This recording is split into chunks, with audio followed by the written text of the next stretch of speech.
Hi everyone. Today we are going to talk about how to design a sample. Specifically, we're going to talk about what makes a bad sample, a bad sampling design, what bias is, and what kinds of bias are present in a bad sample and why. So first, let's start by talking about the concept of taking a sample. Ideally, in statistics, we want to get information about a bigger group called a population. And in order to do this, we can't necessarily reach everyone in the entire population. It's just way too hard because it's a really, really big group of people. It's too hard, it's too much money, it's just too time consuming. There's no way I'm going to get everyone in the country or everyone in the state or even everyone in my town to answer a question. So in order to collect data from a population, we have to create a smaller group called a sample, and we try to make an inference about the bigger group called the population. So what we do is we create a sample, we collect data from the sample, we hope that the sample is a good representative sample of the population that we're interested in, and then we make an inference, which is a judgment basically, about the population from that sample. So the sample is a smaller group, SS, sample smaller group, taken from the population, which is the bigger group, and we hope that that sample is a good representative of the population so that when we make judgments about from the sample about the population, it's going to be accurate. Going back to this, the blank is in a statistical study is the entire group of individuals that we want to know information about. That would be the population, the bigger group. So the population could depend on whatever we're talking about. Maybe I'm interested in all high school students on Long Island. Then the population would be all high school students on Long Island. Maybe I'm interested in all AP Stats students in the country. Then that's going to be a bigger group, all AP Stats students in the country. Maybe I'm interested in all students in Valley Stream Central High School. Then that changes. Maybe I'm only interested in 10th graders in Valley Stream Central High School. So the population can change depending on who I'm interested in learning about. A blank collects data from every individual. So if I can actually reach every individual in the population, which would be ideal, that's actually called a census. The US Census Bureau, their job is to actually find, reach, and count every individual in our country who resides here legally, who they want to find information about. So think about the US Census Bureau.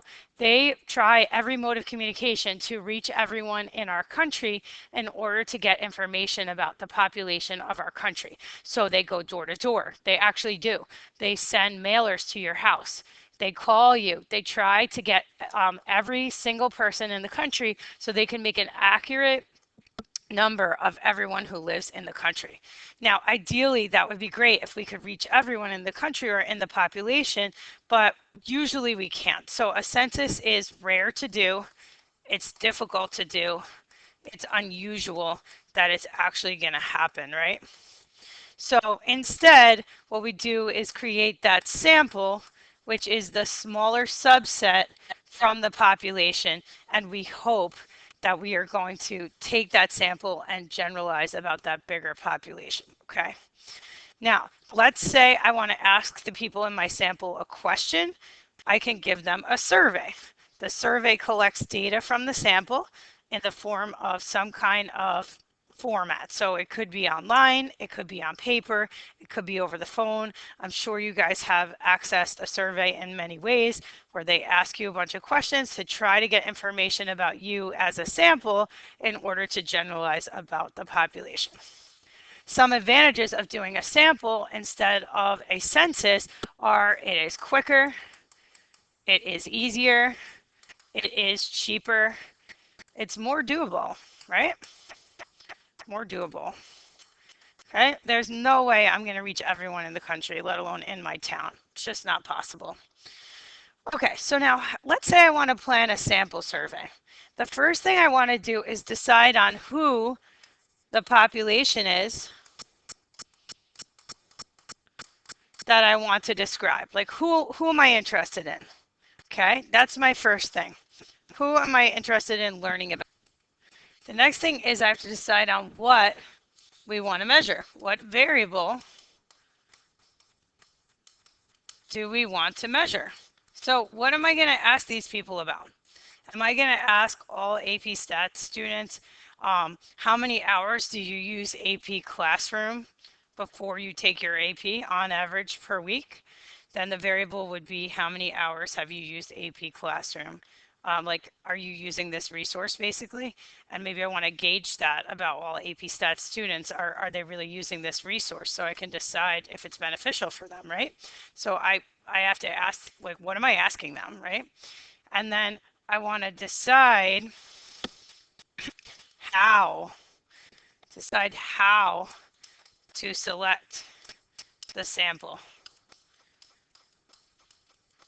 from the population. How am I going to get my sample? How am I going to get my sample?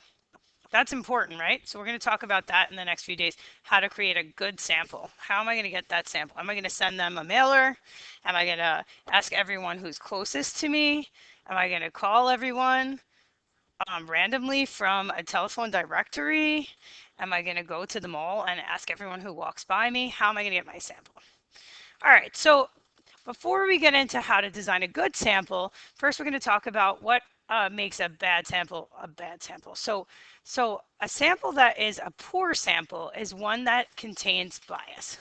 So in the past, you may have heard the word bias and you may have thought about racial or religious bias. In this case, bias in statistics just means that one outcome is more favored than the rest. One outcome is systematically more favored than others.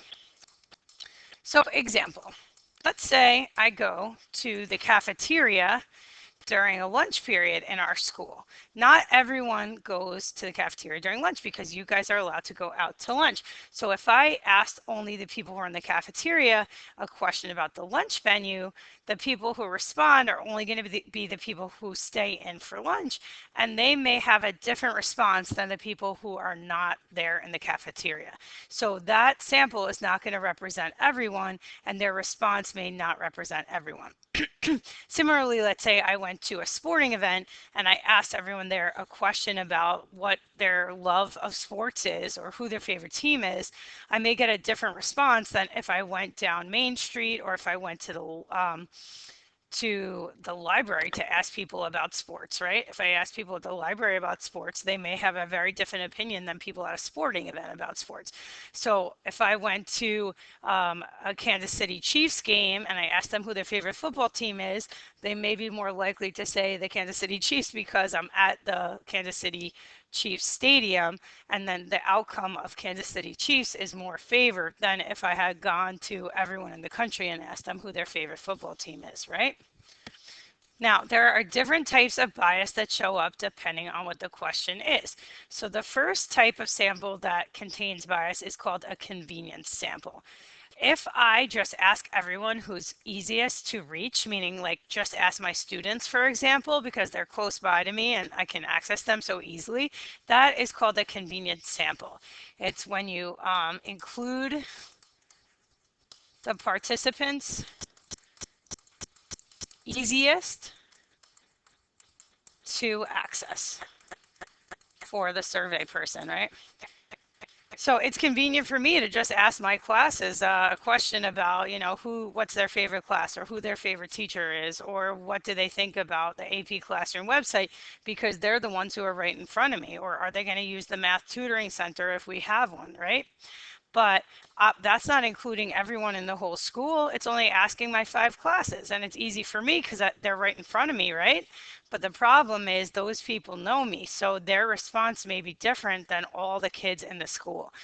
Also, maybe because I teach only AP classes and accelerated classes, my students' responses are going to be very different than kids who are not in AP or accelerated classes. So my students are not going to necessarily represent the entire population at our school. So it's convenient for me, which is nice, but it's probably not a good representation of the entire population. The next one is called voluntary response, and it actually sounds exactly what it is. So the people who respond are going to be the ones who most likely feel the strongest, and they choose to respond because they're feeling really strongly about whatever it is that they respond. So example would be, let's say I have a poll online about gun control, and you are somebody who has a personal friend or family member who was affected by gun violence. You may be more likely to respond to that poll because you have a personal opinion about it and a tie to it. So you're going to be more likely to respond, and specifically with a strong response. Often people who respond to something on their own, like take the time out of their day to respond to a survey, are people who feel strongly and often negatively about something. So another example would be if you think about those online review sites like Yelp, TripAdvisor. The people who are writing the reviews for restaurants, for example, are often the people who had a negative experience at a restaurant. So, for example, one time I went to a restaurant and we found a bug in our food. The bug is going to be gross, gross enough for me to feel so strongly about it, I might go online and write a review. But if I'm going to a regular restaurant having a good meal, I'm probably not going to take the time out of my day to write the review because I feel good about it, or even just feeling so about it, ambivalent about it. I might not write a review. So not everyone's writing a review. Only the people who are writing the reviews are the people who feel strongly and often negatively. So voluntary response. Participants choose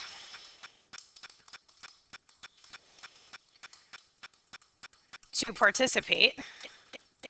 So they're volunteering themselves, their time out of their day to participate. And these people often feel strongest and often feel negatively about whatever it is that they're talking about. So again, this is not going to represent everyone in the population. Think about even like one of these shows where they ask you to text in your vote or tweet or whatever your vote, like American Idol or any of these, The Voice, etc. Not everyone's going to go out of their way to respond. It's only going to be the people who feel really strongly about that, their favorite contestant. Okay, the next one is called undercoverage. It's exactly what it sounds like. The entire population is not covered. The entire population is not represented in the sample. Only part of them are. So let's say that the population that I'm deciding to talk about is all students at Valley Stream Central High School, and I want to know, are they going to use my math lab if I create a new math lab, which is a math tutoring center for kids to come during their free periods, their lunch periods to math lab? Maybe I'm interested in everyone's opinion, right? Well, if I only go to the cafeteria during lunch periods to ask those kids that question, or maybe I only go to the library and ask those kids their opinion, that's not really going to represent every kid in our school because not everyone is in the library or not everyone's in the cafeteria. I can't reach everyone in the population. And the problem is that people who are not covered or not represented, their opinion is not being represented. So that's bad because their opinion could be different than the people who I do poll. So I do want to mention that. Those not represented opinion can differ than those represented. And that's bad because we're not representing their opinion at all.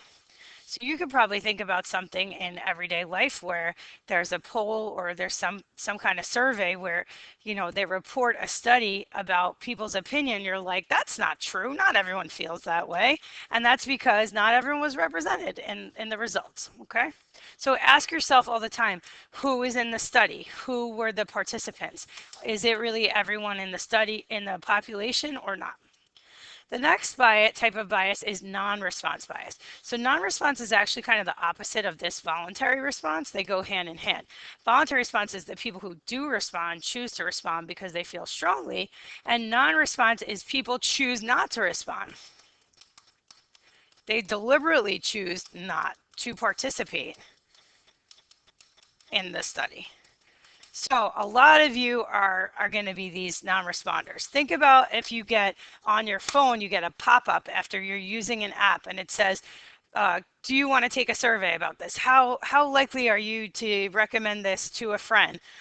Do you want to rate this? How many stars do you want to rate this?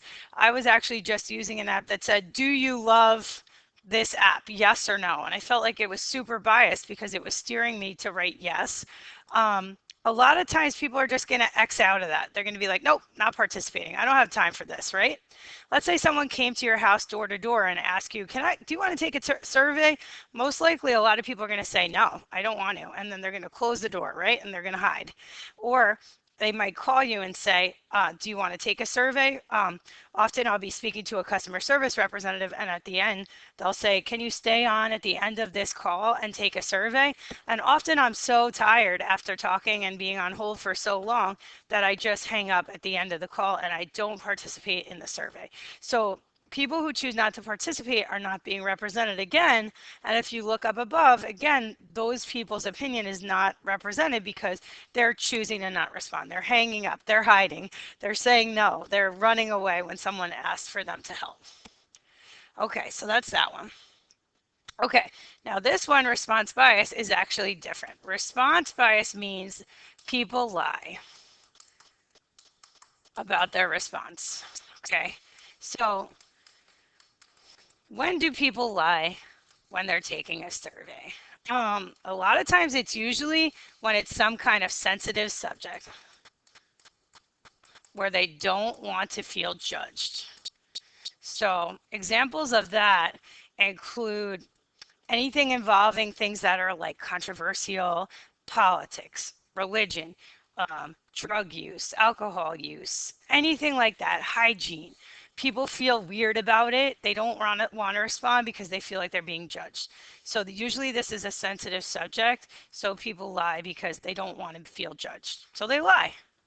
All right. So people lie about things and then you're making a judgment based on those false survey results and they're really not true. So I'm sure you could think about a scenario like that. There was an example that's going to come up in a little bit. You'll see where it was about, I think, like, have you showered today? And maybe not that, but let's say I asked everyone here, have you showered today? And maybe people say yes, even though maybe they showered yesterday, last night, but they feel weird about saying that. So they say yes, you know? Okay, so it's usually like politics, religion, drug use, alcohol use, hygiene, things like that. All right, next one. Wording bias. Wording bias is when there's some kind of wording in the question that is not neutral, and so it's steering you to answer a certain way. So, not neutral wording steers people to respond a certain way.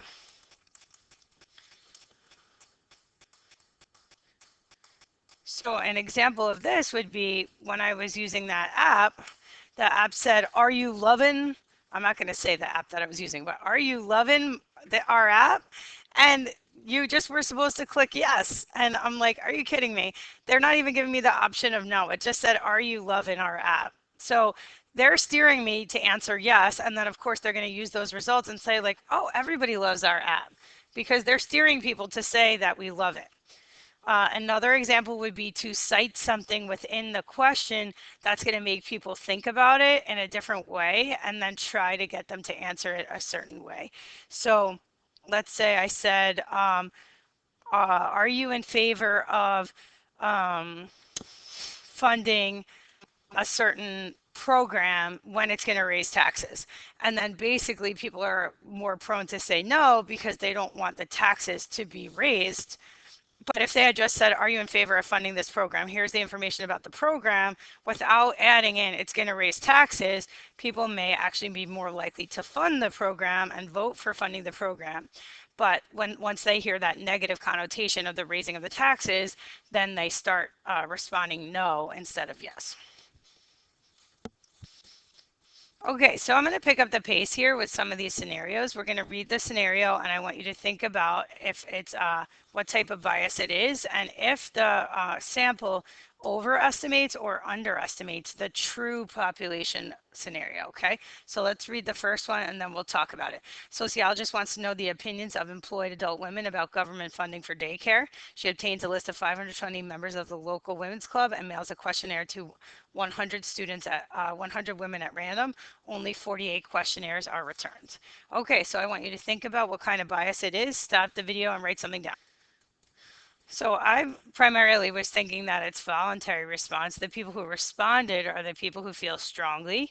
And so only 48 of them responded. So also there is undercoverage here of the population because not everyone in the population is being covered. Only 48 out of 520 people really are responding. The people who are responding are probably feeling strongly. And then there's a component of non-response in that some people chose not to respond, right? So now, who are the people who responded? They're the people who feel strongly. So maybe they feel strongly about funding for government daycare. So maybe they're more likely to say yes. So the proportion of uh, women who say yes, how is it going to be compared to the overall population of all women? Maybe it's going to be greater than the true population proportion because the people who responded, yes, I definitely want to fund daycare, are maybe the ones who feel strongly about daycare and have a personal feeling about daycare, right? So then that result, that sample result, actually overestimates the true population proportion, okay? Because it's going to be greater than everyone in the country or everyone even in the local women area who feel a certain way about daycare. Next one, there's a TV poll from the news asking about handgun control. How do you feel about it? Text in, call in, yes, no. So you break down how you feel about this one. This one's going to be the same kind of thing. There's some voluntary response. The people who respond feel strongly about handgun control. There's going to be non-response because some people are not going to respond because they don't feel strongly at all. There's going to be undercoverage, okay? If the people are responding, yes, handgun control should be tougher, that may not represent everyone in the population. Here's a different one. Have you visited a dentist in the last 6 months? Most people said yes when they actually went 8 months ago. Okay, so think about what kind of bias this is. Okay, so this is actually people lying. If people lie, this is called response bias. Response bias means that people lie because they feel like they're being judged if they say, no, we haven't actually been to the dentist. So the proportion of people who say yes is actually going to be greater than the true population proportion because not everyone actually went to the dentist, but they're all saying yes. So let's say 80% say yes when it's really 60%. So this is actually overestimating the true population proportion of people who really went to the dentist. They just don't want to be judged. Okay, what about if we went to the phone directory? Like there used to be a phone book, you know, yellow pages, white pages, and they asked people about global warming. If I did a random sample of people from the phone book, would everyone be represented? What do you think? The answer should be no. This is under coverage of the population because not everyone is listed in the phone book. There used to be a phone book and not everyone was listed. So the people who respond may feel differently than the people who don't. Maybe some people don't even have a phone. Okay, what about if I wanted to ask, I wanted to learn about how many hours people spend doing their homework in the whole school. So I just asked my AP Stats students. What do you think about this one? What could it be? This is actually a convenience sample for me because I'm just asking my 3 AP Stats students, but they're AP students. So how much homework do they do compared to what all students in this school? I'm hoping you're saying this is an overestimate of the entire population because I'm hoping my AP Stats students are actually doing more homework than regular non-AP students. Hopefully that's the case, right? What about this one? A survey asked voters, are you in favor of building a new town hall that will cost taxpayers $2 billion? What kind of bias could that be? I'm hoping you're saying wording bias, wording of the question, because it's saying it's going to cost taxpayers $2 billion. This is going to steer people to say no. People are more likely to say no, and then that no is going to actually be greater than the overall population number. Okay? So now you guys are getting the idea of the bias. So I want you to try these two AP questions on your own. Thank you for listening.